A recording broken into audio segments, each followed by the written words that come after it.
बरखापूर गावामध्ये गब्बू नावाचा एक छोटा मुलगा आपल्या आई वडिलांसोबत राहत होता. त्याचे वडील एक गरीब कामगार होते. सावकारांच्या शेतामध्ये ते काम करायचे आणि जी मजुरी मिळायची त्याच्यातच कसतरी आपलं भागवत असत. इथून तिथून कसतरी रोजचा घर खर्च निघत असत. अशामध्ये जर एखादा घर खर्च वाढला तर असं वाटायचं की डोक्यावर खर्चाचं ओझं वाढलंय. दरवर्षीप्रमाणे या वर्षी सुद्धा पावसाळा सुरू झाला होता. गब्बू बिनछत्रीचा कसाबसा शाळेत पोहोचला. आधीच उशीर झाला होता. त्याला बघून त्याची टीचर बोलली, गप्पू तिथेच थांब. तुला किती वेळा सांगितले की पावसामध्ये असं भिजत येत जाऊ नकोस म्हणून. छत्री घेऊन येत जा. टीचर ते मी टीचर छत्री असेल तर आणेल ना. दरवर्षी हेच बोलतो, पुढच्या वर्षी नवीन छत्री घेईन आणि आणत नाही. कंजूस कुठला. गप्पू गप्पू तू छत्री घेऊन काय येत नाहीस? टीचर माझ्याकडे छत्री नाही आहे. मग रेनकोट घेऊन येत जा. रेनकोट पण नाही आहे. मग वडिलांना सांग ना विकत घेऊन द्यायला. हे बघ हे बघ, माझ्या बाबांनी तर मला रेनकोट घेऊन दिलाय आणि इथे बघ याच्या बाबांनी याला छत्री घेऊन दिलीये. हे बघ गप्पू, मी तुला असा ओला चिंब होऊन क्लासमध्ये बसू नाही देणार. पूर्ण वर्ग खराब होऊन जाईल. तू घरी जा आणि उद्या ये किंवा तिथेच उभा राहून ऐक की मी काय शिकवते ते. मग गब्बू पूर्ण दिवस कधी दरवाजाजवळ तर कधी खिडकीजवळ उभा राहून टीचर काय शिकवते, कसे शिकवते हे बघत राहिला. दुसऱ्या दिवशी त्याने असा विचार केला की पाऊस सुरू व्हायच्या आधीच मी शाळेत पोहोचेन. आणि जसा तो बाहेर पडला तसा अचानक पाऊस सुरू झाला. अरे अरे देवा, पाऊस तर जोरात चालू झालाय. बाबा, मला छत्री नाही तर रेनकोट घेऊन द्या ना. घेऊन देतो बाळा, लवकरच घेऊन देतो. दरवर्षी तुम्ही असंच बोलता. मग माझा मुलगा दरवर्षी पावसापासून वाचत वाचत शाळेत जातो, अभ्यास करतो, परत दुसऱ्या वर्षी हीच अडचण. काय करू कमला, वर्षभर तर मी मेहनत करत असतो, पण इतकं पण नाही कमवू शकत की 2 वेळच्या जेवणाशिवाय थोडा वर खर्च निघेल. माफ कर मला गब्बू बेटा, मी तुझ्यासाठी छोटीशी छत्री किंवा रेनकोट पण नाही आणू शकत. तुम्ही वाईट वाटू नका घेऊ बाबा, मी जातो असाच. अरे पर कसा जाशील? हा पाऊस. आई, मी पावसापासून झाडांच्या खालून स्वतःला वाचवत निघून जाईन. बाय आई बाबा, बाय. अरे पर बाळा,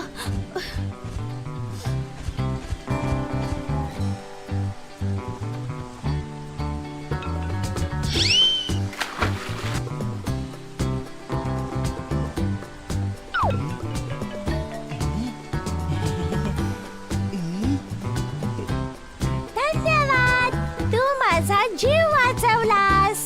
मी कधीपासून पाहतेय तू एका झाडापासून दुसऱ्या झाडाजवळ आणि दुसऱ्या झाडापासून तिसऱ्या झाडाजवळ असं का पळतोयस? काय करू, माझ्या बाबांजवळ रेनकोट घ्यायला अजिबात पैसे नाहीयेत. असंच पावसापासून वाचत चाललोय.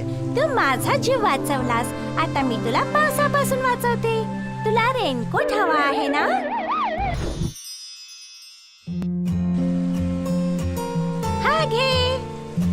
हा घे तुझा नवीन रेनकोट. याच्यावर जसे पावसाचे थेंब पडतील हा लगेच सुकून जाईल आणि तू पण नाही भिजणार आणि रेनकोट पण नाही ओला होणार. एक थेंब सुद्धा तुला ओला नाही करणार. तुमचे पण खूप खूप आभार कोळी राणी.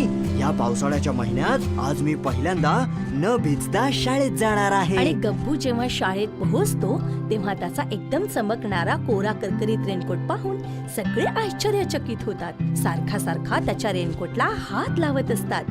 त्याच्यासारखे त्याचे गरीब मित्र पण त्याच्या जवळ येऊन त्याचा रेनकोट पाहत बसतात. आज पहिल्यांदाच वर्गामध्ये गब्बू न भिजलेला बसला होता. संध्याकाळी जेव्हा शाळा सुटली तेव्हा पाऊस पडतोय पाहून त्याचा रेनकोट घालून तो बाहेर आला.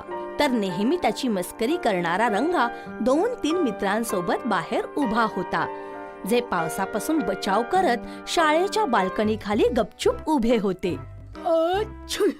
अरे रंगा, तुम्ही सगळे इथे का उभे आहात? तुम्हाला घरी नाही जायचंय? अरे घरातून निघालो तेव्हा पाऊस नव्हता, छत्री आणायला विसरलो. आणि जेव्हा मी निघालो तेव्हा एवढा वारा आणि पाऊस होता की पावसामुळे माझी छत्री उलटी झाली. मग काय करू? रंगा, तुझ्याजवळ तर छत्री आहे ना, मग तू का नाही जात आहेस? अरे नालायक, कोट मिळाला म्हणून भाव खातोयस काय? दिसत नाही तुला पाऊस किती जोरात येतोय तो. छत्रीमध्ये भिजलो तर अजून सर्दी होईल. मग एक काम कर, मला तर सर्दी नाही झाली आहे. तू तुझी छत्री मला दे आणि माझा रेनकोट तू घेऊन जा. याच्यावर पाणी पडलं तर लगेच सुकून जातं, त्यामुळे तुझी सर्दी नाही वाढणार. मला आश्चर्य वाटतंय की मी नेहमी तुझी एवढी मस्करी करत असतो तरी सुद्धा तू तुझा नवीन रेनकोट मला देतोयस. का नाही, तुझी मदत करणं हे माझं कर्तव्य आहे. हे घे. कमाल आहे, तुझ्याजवळ 2-2 रेनकोट आहेत. तू एका रेनकोट वर दुसरा रेनकोट घालतोस. अरे, हा रेनकोट कुठून आला बरं? कोळी राणीने तर मला एकच रेनकोट दिला होता. गप्पू, तू रंगाची छत्री घेऊन जा. हा रेनकोट मला दे. मला पण खूप थंडी वाजते. भिजलो तर अजी, अजून सर्दी होईल. हो, का नाही. हा घे, तू पण घाल. अरे, तुझ्याजवळ तर अजून एक रेनकोट आहे. अरे, हे कसं झालं बरं? 3 रेनकोट? गब्बू, अरे ह्याच्या खाली तर अजून एक रेनकोट आहे. मला पण देणार आहे मित्रा. नाहीये मित्रा. हे बघ, तू एक काम कर, तू हे घाल. मी तर तसं पण रंगाची छत्री घेऊन जातोय. अरे, आता तर तू सांगत होतास की तुझ्याकडे रेनकोट नाहीये. मग हा कुठून आला? आणि तू एक काम कर, हा रेनकोट मला दे ना. तू तर रंगाची छत्री घेऊन जातोयस ना. हो. यार, एका वेळेस तर 4 रेनकोट कोणी घालू नाही शकत. तरी तू घातलेस, हे कसं होऊ शकतं? माहित नाही मित्रा. शाळा सुटल्यावर घरी जाताना गब्बू कोळी राणीला भेटतो. तर त्याची स्थिती पाहून कोळी राणी त्याला सांगते की हे रेनकोट माझ्या जाळ्यापासून बनवले आहे आणि माझ्या जाळ्यापासून बनवल्यामुळे ते कधीच संपणार नाही, म्हणून ते संपत नाहीत, वाढतच जातं. गब्बू जेव्हा घरी जाऊन ही गोष्ट त्याच्या आई वडिलांना सांगतो तेव्हा त्यांचा विश्वासच नाही बसत. गब्बू त्याचा रेनकोट काढून बाबांच्या हातात देतो, तरी त्याच्या शरीरावर रेनकोट असतोच. दुसरा रेनकोट काढून तो आईला देतो, तरी पण त्याच्या शरीरावर रेनकोट असतोच. त्यानंतर त्याचे बाबा त्याला मार्केटमध्ये घेऊन जातात आणि ज्या कोणी गरजू व्यक्तीला रेनकोटची गरज असेल त्यांना त्यांनी सांगितलेल्या किमतीला रेनकोट देऊन टाकत. काही दिवसांनी पूर्ण बरखापूरमध्ये गब्बूचे रेनकोट सुप्रसिद्ध झाले. त्याच्या वडिलांनी गब्बू रेनकोटच्या नावाने रेनकोटचे दुकान उघडले. वाह माझ्या बाळा, दर पावसाळ्यात एका रेनकोट साठी तरसणारा तू आता दर पावसाळ्यात सगळ्या लोकांसाठी रेनकोट वाटतोयस. वा बाळा वा.